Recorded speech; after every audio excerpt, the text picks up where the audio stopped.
अगर आपके पास टाइम हो तो ही इस वीडियो को देखना, और अगर टाइम नहीं हो तो बाद में देख लेना, कोई दिक्कत वाली बात नहीं है। बट अगर मैं कुछ समझा रहा हूँ तो मैं अपना टाइम लेके अच्छे से समझाना चाहता हूँ।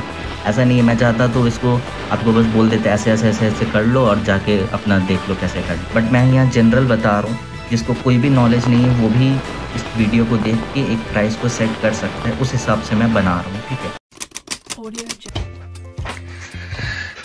ओके, सो आज की वीडियो में हम लोग देखने वाले हैं कि मेन्यू प्राइस को आप लोग कैसे सेट कर सकते हैं अपने क्लाउड किचन के लिए। तो काफ़ी लोगों का ये डाउट था, जो काफ़ी लोग कमेंट्स में कर रहे थे और इंस्टाग्राम पे भी काफ़ी लोग मुझे पूछ रहे थे ये चीज़ के बारे में। तो ऑलरेडी मैंने 2-3 वीडियोस पे बना चुका हूँ, बट फिर भी काफ़ी लोगों को अभी डाउट है, तो मैंने सोचा इसको एक बार अच्छा से एक्सप्लेन किया जाए। एक मेन्यू आइटम को मैंने पिक किया है, यहाँ पे देख सकते हैं। उसके बाद उसका जो भी इंग्रेडिएंट्स है वो मैंने लिया है, और उसके बाद क्वांटिटी, उसका रेट क्या चल रहा है मार्केट में, एंड देन लेबर कॉस्ट, ये सब कुछ मैंने इंक्लूड किया है इसके आज के वीडियो में। तो इससे आपको क्लियर आइडिया मिलने वाला है कि कैसे हम लोग एक मेन्यू प्राइस या मेन्यू आइटम के प्राइस को सेट कर सकते हैं। क्योंकि हम लोग क्लाउड किचन तो खोल लेते हैं, बट फिर बाद में पता चलता है कि हम लोग उसे लॉस में चलाए जा रहे हैं। तो अगर आप पहले ही से अपने मेन्यू प्राइस को फिक्स कर लोगे तो आगे को चल के आपको लॉस नहीं फेस करना पड़ेगा। इसलिए मैंने सोचा कि इस वीडियो का काफ़ी ज़रूरत है। तो ये वीडियो के बाद आपको शायद कोई और वीडियो नहीं देखना पड़ेगा मेन्यू प्राइस से रिलेटेड, क्योंकि इसमें मैंने सारे डाउट्स ले लिए हैं। बहुत लोग अगर लेबर रखना चाहते हैं तो उनके लिए लेबर कॉस्ट भी इंक्लूड किया है। बहुत लोग अगर खुद से करते हैं तो ये लेबर कॉस्ट को वो लोग हटा सकते हैं। बाकी सारे कॉस्ट आपके मेन्यू आइटम पे डिपेंड करते हैं और पैकेजिंग मटेरियल पे डिपेंड करते हैं कि आप उस मेन्यू को, उस आइटम को कैसे पैक करोगे, उसका भी चार्जेस अलग होता है। तो उस पर भी आपका मेन्यू आइटम का प्राइस डिपेंड करता है। तो बिना किसी देरी के चलिए वीडियो को शुरू करते हैं। तो देख सकते हैं मैंने यहाँ पे एक मेन्यू आइटम लिया है जिसका नाम है टिकोना पराठा। ये घर पे सबके बनता होगा। तो ये देख सकते हैं ट्रायंगल शेप का जो पराठा होता है उसको टिकोना पराठा हम लोग के मेन्यू आइटम का ये एक प्राइस है जो मैंने आपको यहाँ पे शो किया है। तो देख सकते हैं मैंने एक पीस का प्राइस आपको अलग से निकाल के दिखाया है, ताकि आप लोग उससे अंदाजा लगा लो कि कैसे हमको इसको सेल करना है। तो इसमें सबसे पहले आप लोग जो भी मेन्यू आइटम होगा उसका इंग्रेडिएंट्स लिखोगे। इंग्रेडिएंट्स मतलब उसमें कुछ भी अगर उसमें आप लोग डाल रहे हो, कुछ भी एक छोटा से छोटा चीज, तो वो भी आप लोग इस पे इंक्लूड करेंगे। जैसे टिकोना पराठा बनाने के लिए आपको क्या क्या लगता है पहले वो देखो। आपको आटा लगेगा, मैदा लगेगा, रिफाइंड ऑयल लगेगा। ये 3 चीज डालकर टिकोना पराठा बन जाता है। उसके बाद एक्स्ट्रा कॉस्ट क्या इसमें आता है, लेबर कॉस्ट हो गया, इलेक्ट्रिसिटी हो गया, गैस, ये सब होता है एक्स्ट्रा कॉस्ट। नहीं तो बाकी आपका जो मेन इंग्रेडिएंट्स है वो आटा, मैदा एंड रिफाइंड ऑयल ही है, ठीक है। तो आटा कितना लग रहा है एक पीस में, तो ये क्वांटिटी भी मैंने मेजर किया हुआ है। ये ऐसे ही नहीं लिखा है, ये मैंने सब मेजर करके लिखा कि जो मैं एक पराठा का जो वो पेड़ा होता है उसका क्या वेट पड़ रहा है, उसमें कितना आटा जा रहा है, कितना मैदा जा रहा है, तब जाके उसका एक पेड़ा बन रहा है।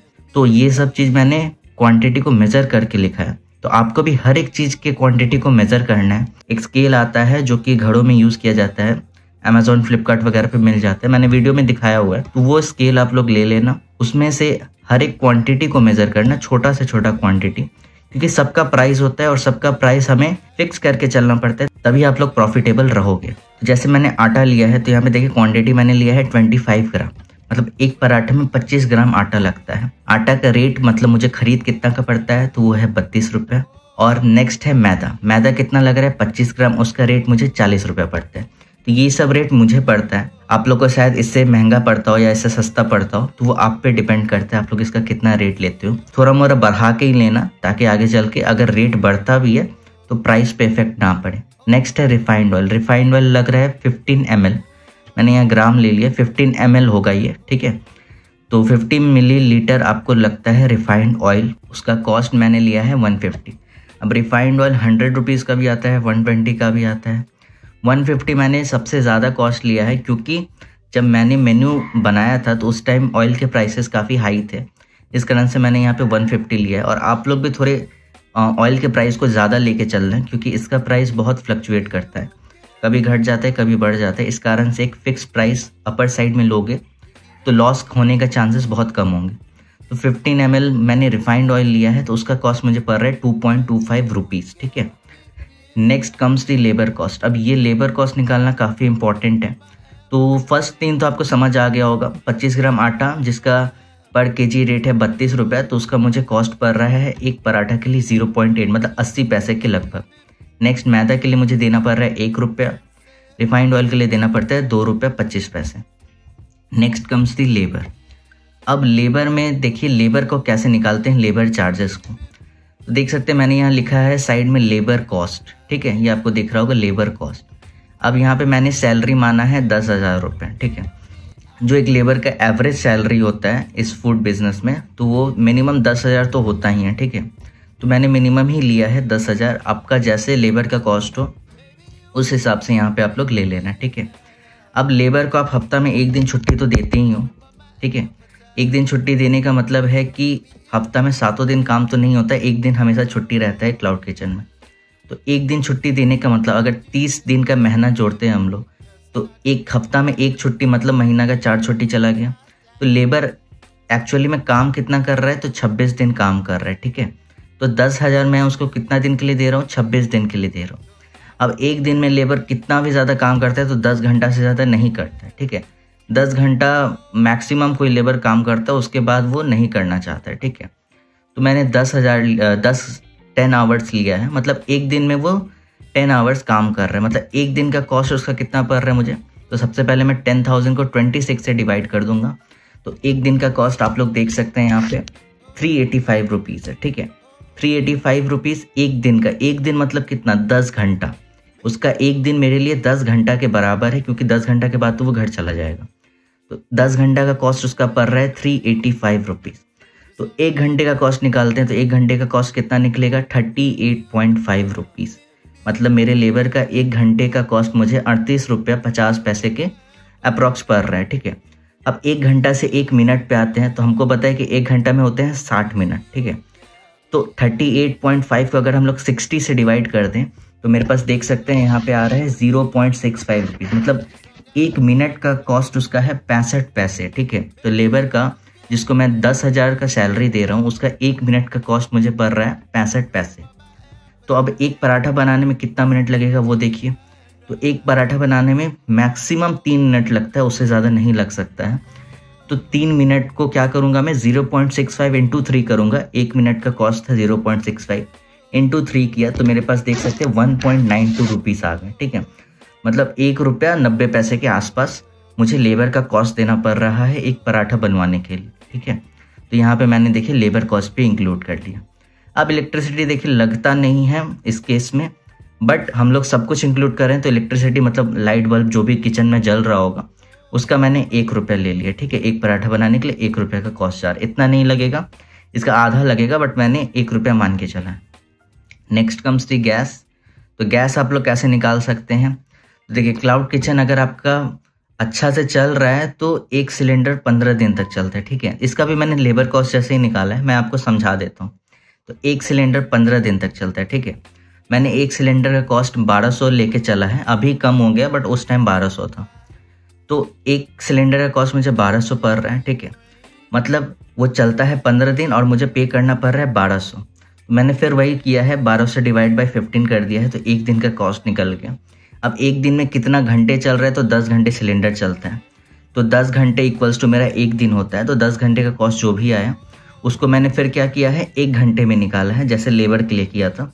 एंड 1 घंटे से 1 मिनट में 1 मिनट का जो कॉस्ट आया है इंटू 3 कर दिया, 3 मिनट मतलब जो पराठा बनाने का टाइम है।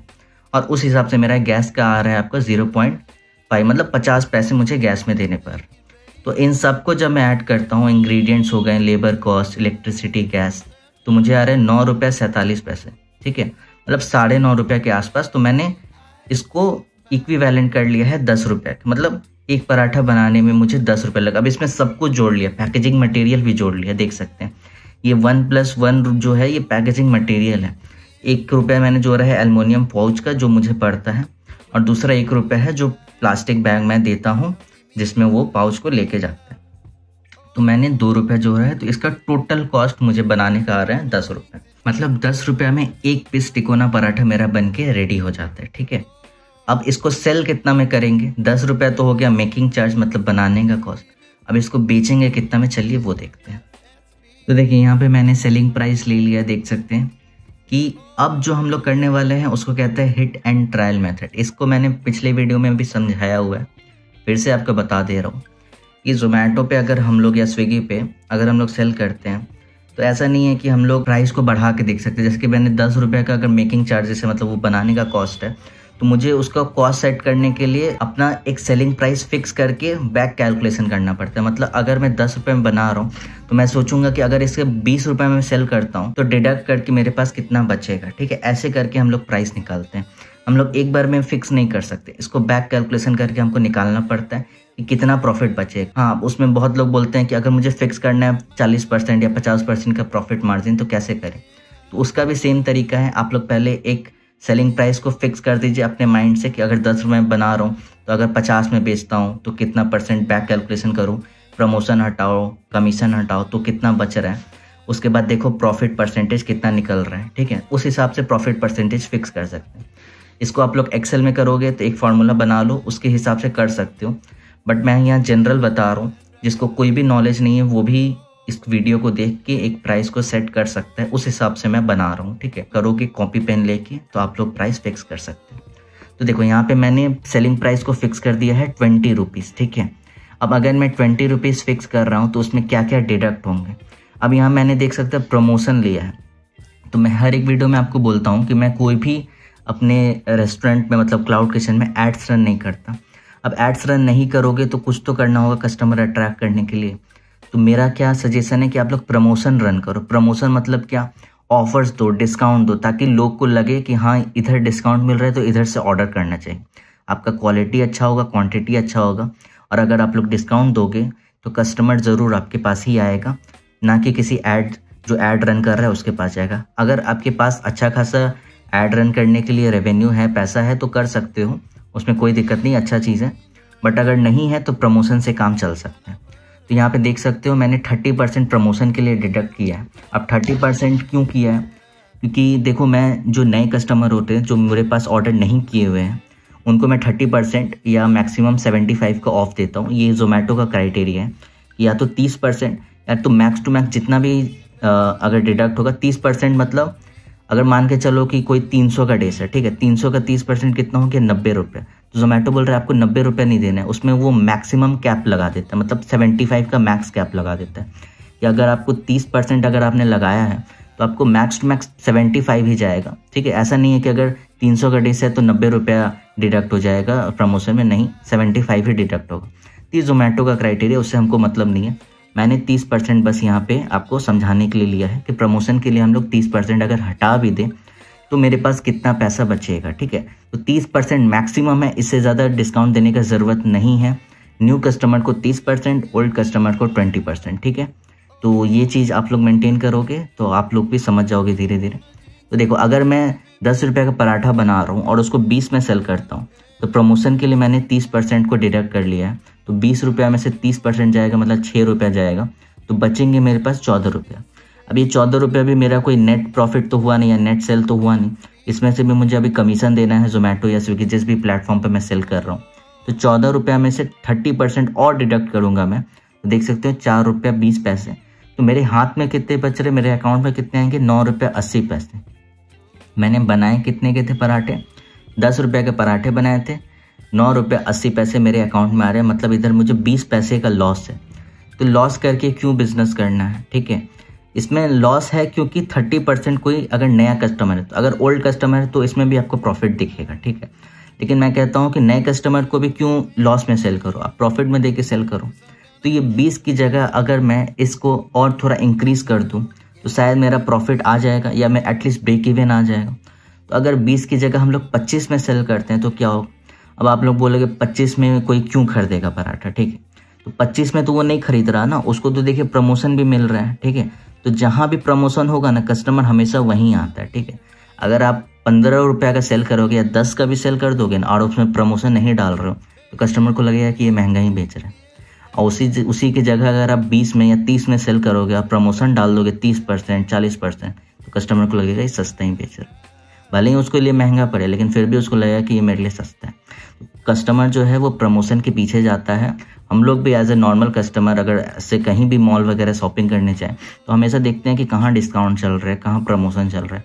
भले ही वो महंगा चीज़ सेल कर रहा हो, भले ही जो ना दे रहा हो प्रमोशन उससे वो महंगा हो, फिर भी हम लोग उसकी तरफ ज़्यादा अट्रैक्ट होते हैं।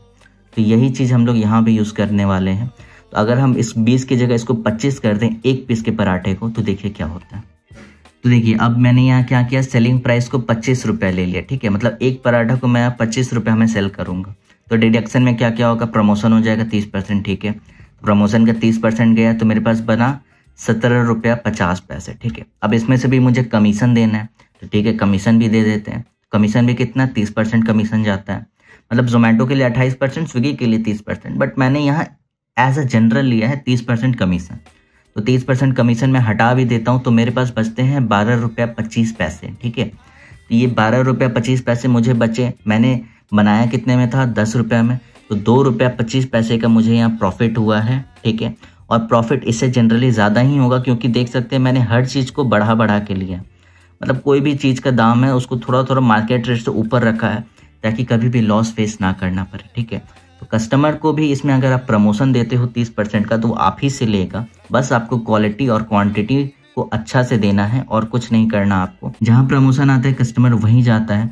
इस कारण से प्रमोशन को कभी भी नेग्लेक्ट मत करना।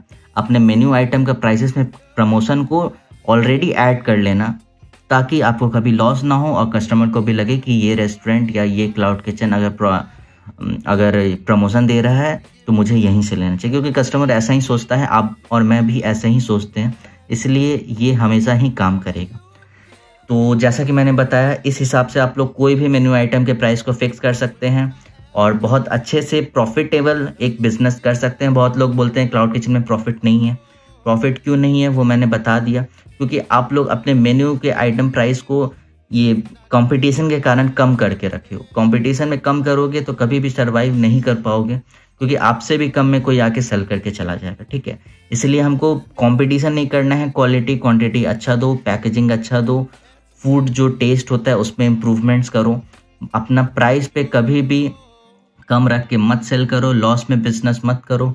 स्टार्ट कर रहे हो तो हमेशा से प्रॉफिटेबल सोच के ही स्टार्ट करो। लॉस में कभी भी बिजनेस सर्वाइव नहीं कर सकते। मैक्स टू मैक्स 6 महीना, 8 महीना, साल भर तक चल जाएगा, उसके बाद आपको बंद करना पड़ेगा। इस कारण से ये सब हटाओ। जो बोलते हैं कि लॉस में बिजनेस करो, आगे चल के प्रॉफिटेबल हो जाएगा, वो मेजर लार्ज स्केल के लिए पॉसिबल होगा। जिसके पास फंडिंग है, स्टार्टअप का पैसा है, वो सब कर सकते हैं। बट अगर आपको खुद का पैसा लगाना है तो लॉस में बिजनेस नहीं हो सकता, ये बात को जान लो। और ये वीडियो काफ़ी लंबा है, 18-20 मिनट का वीडियो है आई गेस, क्योंकि मुझे रिकॉर्डिंग टाइम 18 मिनट दिख रहा है। तो अगर आपके पास टाइम हो तो ही इस वीडियो को देखना, और अगर टाइम नहीं हो तो बाद में देख लेना, कोई दिक्कत वाली बात नहीं है। तो नहीं किया है क्योंकि मैं इसको रन कर रहा हूँ, तो मुझे पता है कि कितने पे कितना प्रॉफिट बनता है या कैसे प्रॉफिट निकाल सकते हैं। तो अगर आपके पास टाइम हो तो ही इस वीडियो को देखना। और लगता है कि मैं अगर स्लो बोलता हूँ या कुछ ऐसा बात है तो वीडियो को फास्ट फॉरवर्ड करके देख लेना, मुझे इससे कोई दिक्कत नहीं है। बट अगर मैं कुछ समझा रहा हूँ तो मैं अपना टाइम लेके अच्छे से समझाना चाहता हूँ।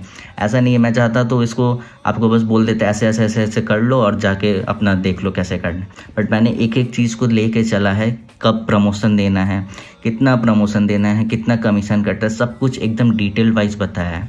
इसलिए वीडियो मेरे काफ़ी लंबे होते हैं और मैं जो बोलता हूँ वो थोड़ा धीरे बोलता हूँ, क्योंकि ये मेरा हैबिट है। तो इस कारण से आपको लगता हो कि मैं स्लो स्पीकर हूँ, बट ये मेरा हैबिट बन चुका है और मैं चाहता हूँ इसको थोड़ा चेंज करने का, बट वो थोड़ा टाइम लगेगा। तो इसलिए मैं बोल रहा हूँ कि अगर मेरा स्पीड स्लो लग रहा है तो प्लेबैक स्पीड जो होता है यूट्यूब में फीचर है उसको थोड़ा इंक्रीज़ कर लो और ज़्यादा जल्दी करके आप लोग देख सकते हो, उससे मुझे कोई प्रॉब्लम नहीं। तो आई होप आप लोग को ये वीडियो अच्छा लगा होगा। अगर ये वीडियो अच्छा लगा तो प्लीज़ इस वीडियो को लाइक करें और इस चैनल को सब्सक्राइब करें। और व्लॉग्स जो है वो कंटिन्यू होने वाले हैं। तो चलिए अब मिलते हैं आपको नेक्स्ट वीडियो में, तब तक के लिए बाय। और अपने मेन्यू प्राइस को अच्छे से सेट करो और एक profitable cloud kitchen business start करो।